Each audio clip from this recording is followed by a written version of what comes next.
ETF index mutual funds నేర్చుకుని stock మార్కెట్లో రాణించాలనుకుంటున్నారా? వెంటనే ఈ నెంబర్కి కాల్ చేయండి. చారుచంద్రావళీలోచనైశ్చుంచితో గోపగో బృంద గోపాలికా వల్లభః వల్లవీ బృంద బృందారకః కాముకః సంజగౌ వేణునా దేవకీనందనః. నారదుడు వచ్చి కంసుడికి, నీ మరణ రహస్యం ఇది, నిన్ను చంపడానికి పుట్టినవాడు నందుడి దగ్గర పెరుగుతున్నాడు. అతనికి ముందు పుట్టవలసిన వసుదేవ కుమారుడు కూడా ఆ రోహిణి గర్భంలో మార్పు చెంది అక్కడ పుట్టేశాడు. వాళ్ళిద్దరూ అక్కడ ఉన్నారు, నీ సంగతి చూసుకోమన్నాడు. దాంతో ఇతను ఏం చేశాడు, మన కంసుడు వసుదేవుణ్ణి దేవిని ఇద్దరిని మళ్ళీ చెరసాలలో బంధించాడు. దాని తర్వాత కేసి అనే ఒక రాక్షసుణ్ణి నందగోవ్రజం మీదకి పంపించి తన తాలూకు చుట్టుపక్కలందరినీ, తన దగ్గరున్న చాణూర ముష్టికులని జట్టుల్ని వాళ్ళందరినీ పిలిచి ఒక మీటింగ్, అర్జెంట్ మీటింగ్ ఒకటి అరేంజ్ చేసుకున్నాడు అనమాట. ఏం చెప్తున్నాడంటే, నన్ను ఎదిరించడానికి ఇంద్రాదులకైనా శక్తి చాలదు, అయితే బలరామకృష్ణులనే ఇద్దరు చిన్నపిల్లలు నన్ను వధించటం కోసమే బృందావనంలో పెరుగుతున్నారు.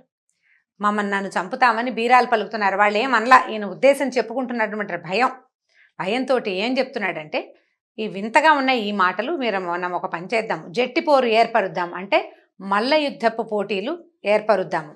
మల్ల రంగానికి 4 వైపులా మంచలమరిస్తే పుర ప్రజలంతా వచ్చి చూస్తారు. నగరం 4 మూలలా ఈ మాట చాటించండి. తర్వాత చాణూరు ముష్టికులు ఇద్దరికీ చెప్తున్నాడు, మీ ఇద్దరు మల్ల యుద్ధంలో బ్రహ్మాండమైన చాతుర్యం ప్రావీణ్యం ఉంది, మీకు గొప్ప శౌర్య ప్రతాపాలు ఉన్నాయి, మీకు జట్టులలోనే అంటే ఈ మల్ల యుద్ధ వీరుల్లోనే జగజ్జట్టులనే పేరు కలిగి ఉన్నారు. కాబట్టి పట్టణ ప్రజలందరూ చూస్తుండగా ఆ రామకృష్ణులు ఇద్దరిని సంహరించి నాకు ప్రీతిగా కలగజేయండి. సంహరించడం అంటే ఓ పక్కన బాలురు అంటాడు, సంహరించడం అంటాడు, 2 పదాలు చూడండి వేరువేరువి. బాలురిని సంహరించడం ఏమిటి, నువ్వు జట్టివి ఇంకో జట్టిని తెప్పిస్తాను వాడిని సంహరించు అంటే ఒక రకంగా ఉంటుంది. పిల్లలు వస్తారు వాళ్ళని సంహరించు అని చెప్తున్నాడు. అక్కడి నుంచి మావటి వాడిని పిలిచాడు. ఈయన దగ్గర కువలయాపీడం అనే ఒక పెద్ద ఏనుగుందట, బ్రహ్మాండమైనది. అది కోపం వస్తే యముని కూడా ఎదిరించగలిగేంత పెద్ద ఏనుగు అనమాట. దాని పేరే కువలయాపీడం, అంటే భూమిని పీడించగలిగేది. కువలయము అంటే భూమి, అంత పెద్దది, నడగొండలాగా ఉంటుంది. ఆ మావటివాడు పరమ క్రూరుడట, ఆ ఏనుగుని నడిపేవాడు. వాడికి ఏం చెప్పాడంటే, నువ్వేం చేస్తావు, మన భవన ద్వార సమీపంలో ఉన్న అలాన స్తంభం దగ్గరికి వస్తారు, వాళ్ళు పిల్లలు వస్తారు కదా, గోపబాలురు వచ్చినప్పుడు నీ ప్రతాపాన్ని చూపించు. దీన్ని ఏం చేస్తావు, ఈ కువలయాపీడాన్ని బాగా అదిలించి వాళ్ళ మీదకి పంపించు, కువలయాపీడంతో తొక్కించి చంపేసేయాలి పిల్లల్ని అని చెప్తున్నాడు. అక్కడి నుంచి ఏం చేశాడు, చతుర్దశి నాడు విజయం కోసం వైభవోపేతంగా ధనుర్యాగం చేద్దాము, రుద్రుడికి ప్రీతిగా జంతు బలులు చేయండి అని రకరకాల పనులు. ఒక్కొక్కళ్ళకి చానూరు ముష్టికులకేమో పిల్లలు వస్తారు, వాళ్ళతోటి యుద్ధం చేసి వాళ్ళని చంపేయమన్నాడు. మావటికేమో 2 గోపబాలురు వస్తారు, వాళ్ళు నీ దగ్గరకు వచ్చినప్పుడు ఏనుగుని ప్రేరేపించి తొక్కిచ్చేసేయమన్నాడు. ధనుర్యాగం చేయమన్నాడు. అక్కడి నుంచి జంతు బలులు చేయమన్నాడు. ఇవి ఒక పెద్ద ప్రోగ్రాంకి ఎవరెవరు చేయవలసిన పనులు వాళ్ళందరికీ చెప్పాడు. చెప్పిన తర్వాత మనం మొదటే చెప్పుకున్నాం, యాదవులు చాలామంది రకరకాల దేశాలకి పారిపోయే అవకాశం లేని వాళ్ళు ఇతన్నే రాజుగా మన్నించి అతని క్రూరత్వాన్ని సహిస్తూ అక్కడే ఉండిపోయారు. ఆ యాదవులలో ముఖ్యుడు వసుదేవుడికి కజిన్ బ్రదర్ అయిన అక్రూరుణ్ణి పిలిచాడు. అన్నదమ్ముడవుతాడు ఆయనకి. అతన్ని పిలిచి ఏం చెప్పాడంటే, ఇప్పుడు నువ్వు చాలా గొప్పవాడివి, నీకు సార్థక నామధేయం, నువ్వు ఏ క్రూర కర్మలు చేయని వాడు కాబట్టి అక్రూరుడివి, నీతో ఎంత స్నేహమైనా చేయొచ్చు, అందరితోటి కలిసిమెలిసి ఉంటావు. నందవ్రజంలో 2 బాలురు ఉన్నారు, బలరామకృష్ణులని, వాళ్ళని ఉపాయంతో తెచ్చి నాకు అప్పచెప్పు, వాళ్ళని తీసుకురమ్మన్నాడు. ఏంటంటే దేవతలు నాకు భయపడి వేడుకుంటే విష్ణువు ఈ వసుదేవుడికి కృష్ణుడుగా జన్మించాడని నేను ఒక కథ విన్నాను, చాలామంది చెప్పుకుంటున్నారు అట్లా. కాబట్టి నువ్వేం చేస్తావంటే ఈ గోకులానికి వెళ్ళి ధనుర్యాగం చూడడం కోసం రమ్మని వాళ్ళని పిలుచుకురా, నందాదులైన గొల్లపద్దలకు చెప్పు. వాళ్ళందరూ ఏం చేస్తారు, ఏటా 6 నెలలకు ఒకసారి అట్లా కప్పం కట్టడానికి వస్తారు కదా, కప్పం కట్టవలసిన సొమ్మును చెత్తపుచ్చుకుని ధనుర్యాగం కూడా చూద్దురు కానీ రండి అని పిలువు వాళ్ళని అని చెప్పాడు. ఇంకా ఏం చెప్తున్నాడు, ఇప్పుడు నేనేం చేయదలుచుకున్నానంటే, వాళ్ళిద్దరూ నన్ను చంపడానికి ఉద్యుక్తులుగా ఉన్నారు, వాళ్ళల్లో కృష్ణుడు నన్ను చంపేందుకే విష్ణువు కృష్ణుడుగా పుట్టాడన్నమాట నాకు తెలిసింది. కాబట్టి నా దగ్గర కువలయాపీడం అనే ఏనుగుంది, అది పెద్దది, చాలా పెద్దది, చీల్చి చెండాడుతుంది వాళ్ళిద్దరిని. ఒకవేళ చేయలేకపోయిందనుకో, వాళ్ళిద్దరిని ఏం చేయలేకపోయిందనుకో, చాణూరుడు ముష్టికుడు 2 ఉన్నారు, మంచి మల్లయుద్ధ విశారదులు వాళ్ళు. బల సంపదలో వాళ్ళు ప్రభంజనుడు కూడా వాళ్ళంటే గాలి కూడా వాళ్ళ పక్కన తీసుకట్టే. గాలికి కూడా అంత బలం లేదు, వీళ్ళకి అంత బలం ఉంది. బాహాబాహి బాగా అంటే జబ్బ యుద్ధంలో బ్రహ్మాండంగా ప్రతిభ కలిగిన వాళ్ళు. వాళ్ళు ఎంత బలం ఉన్నా వీళ్ళది ముందు ఆగలేరు. చిన్నపిల్లలు పెద్దపిల్లల్లోని కాదు, బలశాలైనా వీడి ముందు ఆగలేరు. ఎట్లాగైనా పోరాటంలో కువలయాపీడని చంపలేకపోతే జాణూరు ముష్టికులు చంపుతారు. కాబట్టి ఈ బలరామకృష్ణులు ఇద్దరు నేలకూలంగానే వసుదేవుడు మొదలైనటువంటి ప్రముఖుల్ని హతమారుస్తాను. తర్వాత వృష్ణి భోజ దశార్హ వంశజులైన వీరులందరినీ చంపేస్తాను. వాళ్ళందరినీ అంటే తనకి శత్రుశేషం లేకుండా చేసుకుంటానని చెప్తున్నాడు. రాజ్యాభిలాష కలిగిన వాడు, ముసలివాడు, దుర్మార్గుడు అయినటువంటి మా నాన్నను కూడా చంపేస్తాను. మా పినతండ్రి అయిన దేవకుడిని కూడా తీసేస్తాను. అంటే దేవకిదేవి తండ్రి అనమాట. ఇంకా మిగిలిన శత్రువులందరినీ సంహరిస్తాను. జరాసంధుడు, నరకుడు, బాణుడు, శంబరుడు మొదలైన నా చెలికాళ్లతో, నా స్నేహితులతో కలిసి ఈ ధరావెల వలయాన్ని, భూప్రపంచాన్ని, భూమిని పరిపాలిస్తాను. నేను ధనుర్యాగం అనే మిష పెట్టుకుని నువ్వు తొందరగా వెళ్ళి వసుదేవుని కుమారులని తీసుకురా అని చెప్పారు. పగవారి గుట్టు భేదించాలి, విరోధుల్ని వృద్ధి కానివ్వకూడదు. రాజ లక్షణం అన్నమాట. పగవాళ్ల గుట్టు ఏమిటి, వాళ్ళ బలం ఏమిటి, ఏ రహస్యాన్ని వాళ్ళు దాచిపెడుతున్నారు, వాళ్ళు దేన్ని దాస్తున్నారో తెలుసుకోవాలి. తర్వాత వాళ్ళని పెరగనివ్వకూడదు. వీలైతే సామధాన భేద దండోపాయాలతోటి వాళ్ళని తెగటార్చాలి, వాళ్ళని ఉండనివ్వకూడదని చెప్పాడు. చెప్పేసరికల్లా అక్రూరుడు శాంతంగా ఇలాంటి మాటలు వింటే నేను చంపేస్తాను, పిల్లల్ని తీసుకురా, వాళ్ళని చంపేస్తా, వీళ్ళని చంపేస్తా, అదేదో చేస్తా, నేను ఇంకేదో చేస్తానంటే అవతల ఉన్నవాడికి కూడా ఉద్రేకము, ఉద్వేగము, నానా రకాల భావాలు వస్తాయి. అవతలవాడు కూడా దానికి లొంగిపోతాడు. ఒకవేళ వాడికి కూడా పగవాళ్ళని పెంచకూడదనే ఉద్దేశం ఉందనుకోండి, వాడు ఇంతకంటే ఉత్తేజితంగా మాట్లాడతాడు. భయస్థుడు అనుకోండి, వణికిపోతూ ఉండాలి.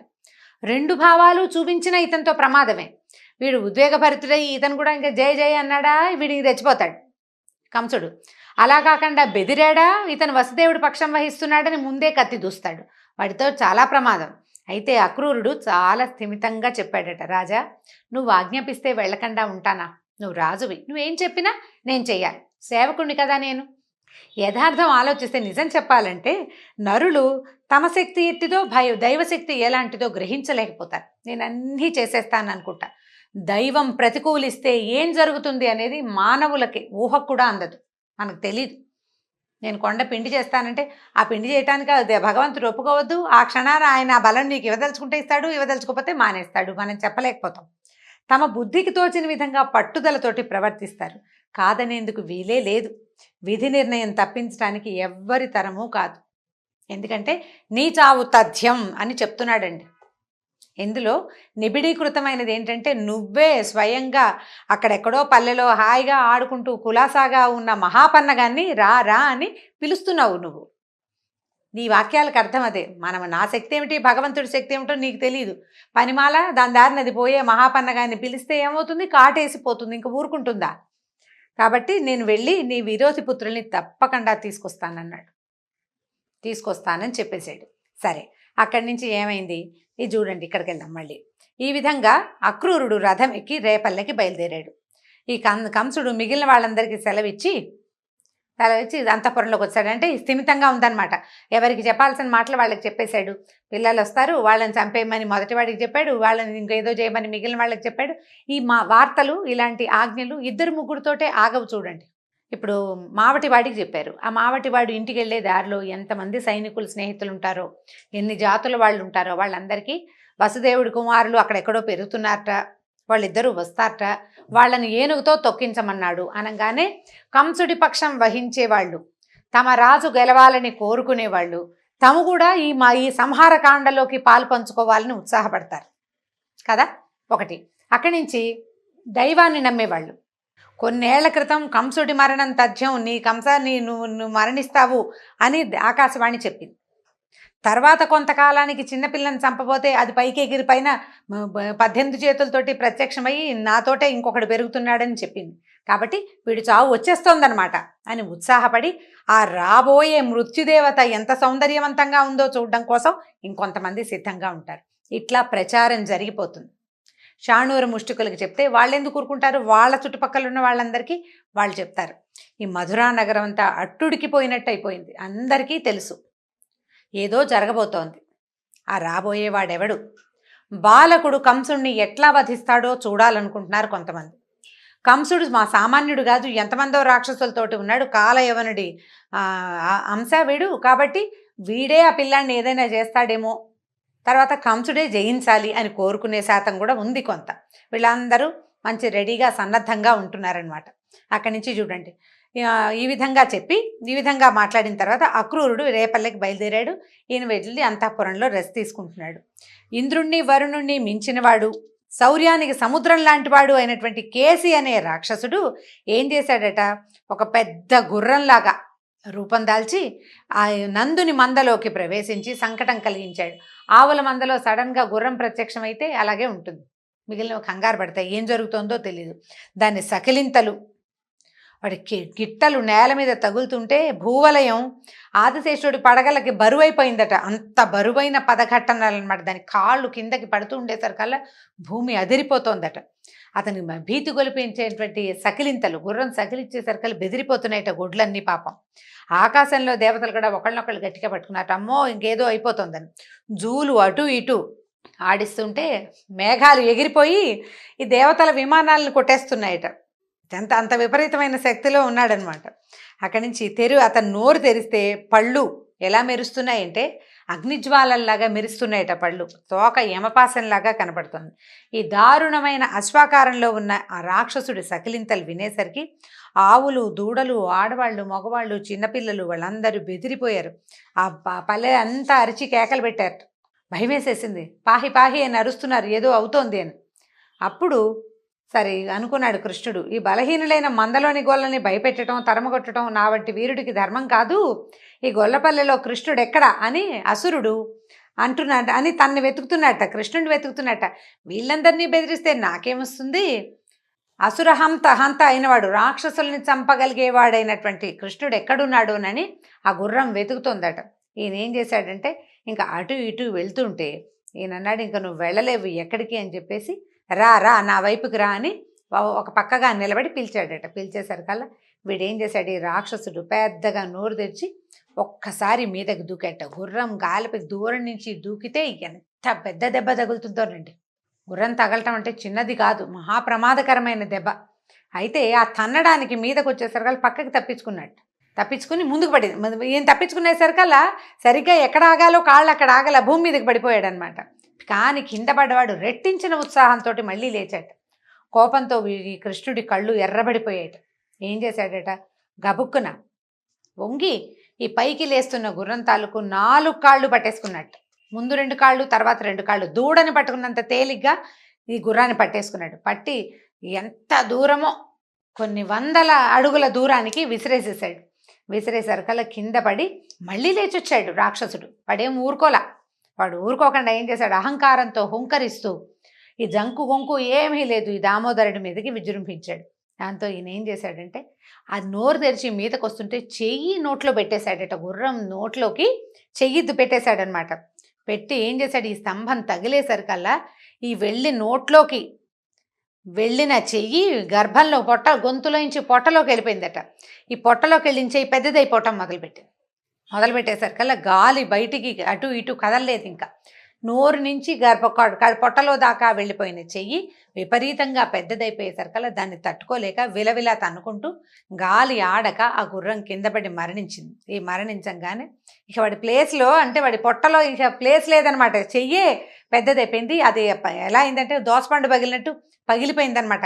ఈ గుర్రం తాలూకు గర్భం ఢామ్మని పగలటం ఏమిటి, ఈవిడ కింద పడిపోయి రాక్షసుడి యొక్క పెద్ద ఆకారం అక్కడ కనపడడం మొదలుపెట్టింది. అక్కడి నుంచి కృష్ణుడు ఏం చేశాడు, దాన్ని ఎడం చెయ్యి విదిలించేసుకున్నాడట ఒక దెబ్బకి. ఈ విదిలింపుకి పడిన గుర్రం తాలూకు శరీరం ఉంది కదా, ఒరిజినల్ కేసి తాలూకు శరీరం ఎంత దూరమో ఎగిరి పడిందట. ఎగిరి పడేసరికల్లా పైనుంచి అలవోకగా చేసినటువంటి హేళగా చేసిన ఈ అశ్వవధను చూసి పైనుంచి దేవతలు పుష్పవృష్టి కురిపించారు. తర్వాత కంసుడు పంపించిన కేసి అనే రాక్షసుడిని వధించిన తర్వాత ఏం జరిగిందో వచ్చే భాగంలో తెలుసుకుందాం. నమస్కారం.